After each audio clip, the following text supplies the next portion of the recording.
What's up, everybody? Today I'm going to be talking about my carbon monoxide poisoning issue and what you need to do to make sure you don't have any issues with your gas appliances. So it's a little loud right now. You can hear the furnace just kicked on, so it was like right on time for this video. So let me turn the camera around and show you what happened. All right, so this is a flue pipe.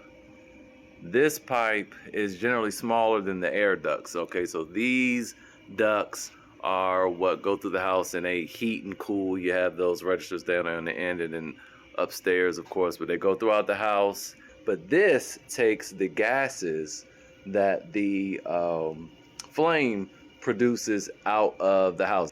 It's kind of like the exhaust fumes from your car. You have your exhaust system and it blows all the carbon monoxide out of the tailpipe back away from the car, from all the passengers, so you don't get sick. Well, this is supposed to take it up through a pipe in the attic, which mine does, and that pipe from this chimney going all the way up is fine. But what happened was all of this from here on down was completely corroded. Now, when I first got the house, all I saw was a lot of tape around it, and I really couldn't tell that it was corroded. I was filming a video, and I was actually standing in this spot, and I looked over, but as I stopped, I looked, I'm like, is that a hole? I saw like a hole. It looked like it was a hole right here. Now, this is obviously all new, and this is also type B piping, which is insulated. It's double wall. Like, I could actually put my hand on it and it just feels nice and cozy and warm.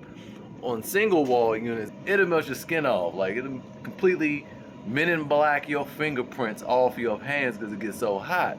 Or this type B ductwork is insulated, so the inner lining is aluminum and the outer lining is galvanized steel. And the single wall is just galvanized steel, and it conducts a lot of heat. The other thing with the single wall ductwork is that it is more susceptible to corrosion.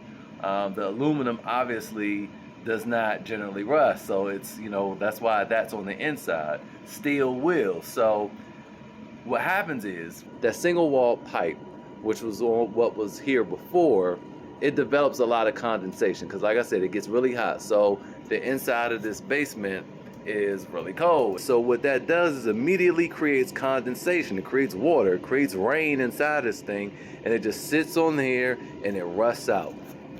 And it rusts from the inside out. So by the time you actually see the rust, it's already too late. It's holes, little pinholes all throughout that thing, and there's no tape that's going to save you. You just need to replace the pipe. So I'll show you guys what the pipe looks like, and it's bad. All right, so here's the old flue pipe, and at first it doesn't look that bad. It just looks like they did a good job with putting the HVAC tape on there. Never mind the black tape. I put that on there.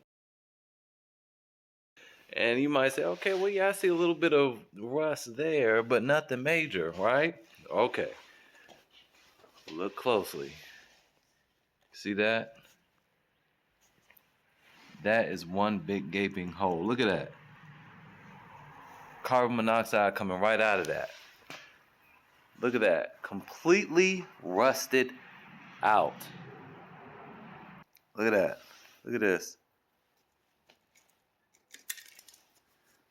Listen to this.